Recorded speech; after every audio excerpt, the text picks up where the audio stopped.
Welcome back to Hardball. President Obama traveled to Speaker John Boehner's home state of Ohio today to highlight a renovated school in Columbus and to push for construction jobs to update schools and repair the nation's infrastructure.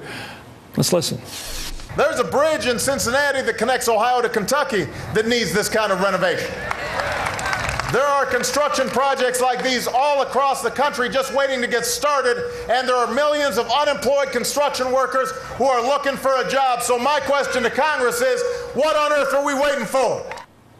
Wow. Well, that bridge in Cincinnati just happens to connect the home states of Speaker Boehner, Ohio, and Senate Republican leader Mitch McConnell. So can the president get Republicans aboard his plan to create American jobs? U.S. Congresswoman Marsha Blackburn is from Tennessee. She joins us right now live. And Congressman Tim Ryan's a Democrat from Ohio. Welcome, both of you. Congresswoman Blackburn, I guess the question is, all politics being local, I have to wonder whether the president isn't doing the right job politically here by going around playing hardball, if you will, calling attention to projects that could immediately bring jobs in those districts. I'm looking at your district. For example, there's according to Transportation for America, using data from the Department of Transportation, you've got 182 bridges in your district that are structurally deficient. Isn't this a reasonable argument to be made that there's work to be done?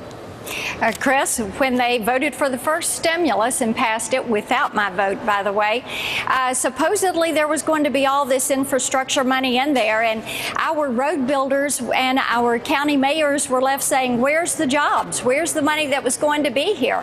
I'm one of those members that for years has supported removing the 10% enhancement set aside that was in the transportation bills and putting that toward roads and bridges. And letting state governments make those decisions.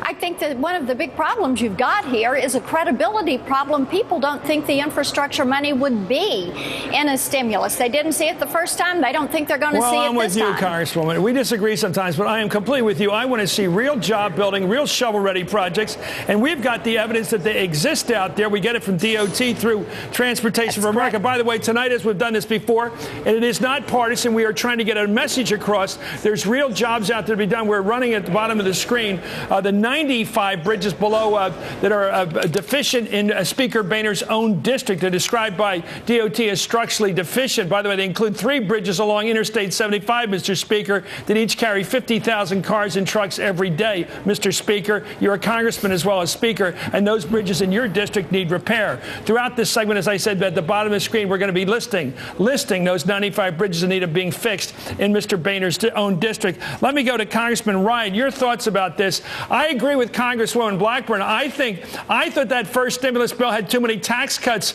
and stuff and messed up interstate stuff and aid to states and localities. It was probably stuff for the unions, but I didn't see anything in there for the construction trades in building roads, and not enough in there. Your thoughts? Well, let's go back and remember why we had to put $200 to $300 billion worth of tax cuts in there. We were trying to get Republican votes, and we didn't get one out of the House. We only got one in the Senate in order to help it pass, and there was $300 billion that were basically taken out of what could have went into infrastructure projects and really put people back to work. But the president wanted to get Republicans on board. That was their idea. As far as the states go, we needed to plug that hole. Ohio at that point had an $8 billion hole that needed to be plugged. If it wasn't plugged, we'd have laid off thousands of workers there. So I agree that the stimulus wasn't big enough to begin with. But here now we have an opportunity to rectify the problem and pump money in, and once again we're getting resistance from the Republicans. Go ahead, I just need to listen. You're not going to get jobs by passing stimulus bills. There are no bills that are going to do this. Budgets are about priorities, and what you need to do is say it is going to be a priority to repair infrastructure. That wasn't done, and people don't think it would be there again.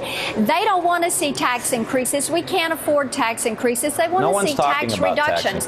Individuals want to keep more of their money in their pocket. Americans know that 2 wrongs never make a right, and passing another stimulus bill isn't going to make the first one right. It is the wrong recipe for getting Americans back to work. Let's talk about putting a moratorium on regulations for a year.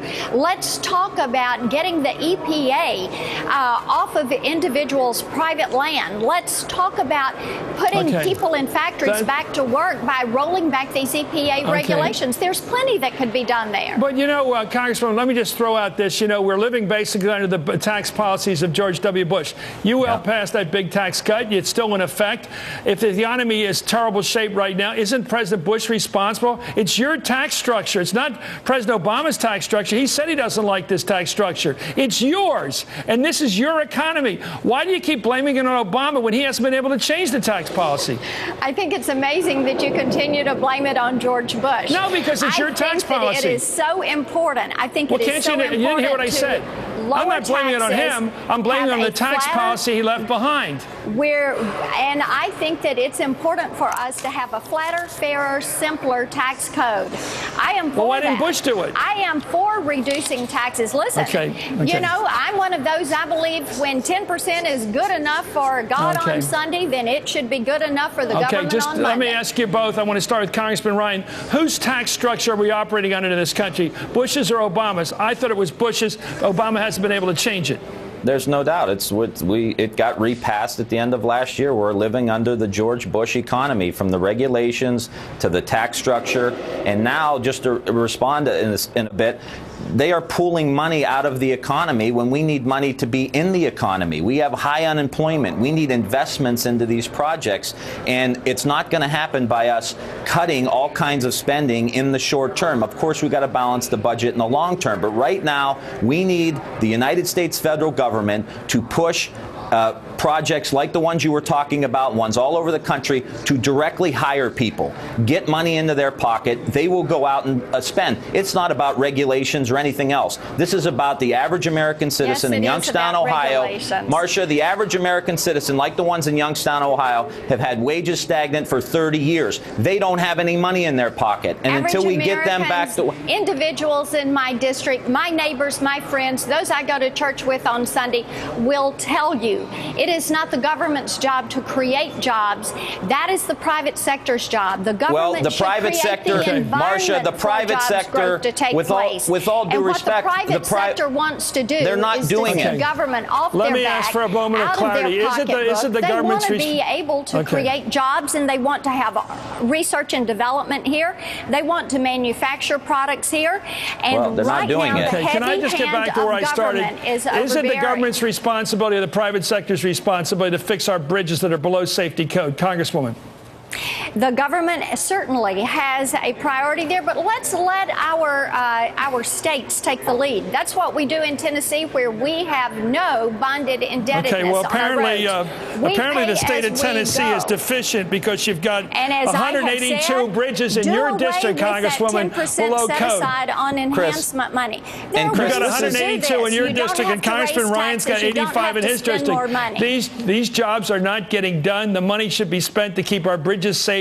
Some people think, others don't, but I think you're with fixing the bridges. Congresswoman, thank you for coming on, as always. Good to be Congresswoman with you, Marsha Blackburn, who believes in infrastructure spending, and Congressman Tim Ryan, who also does. Up next.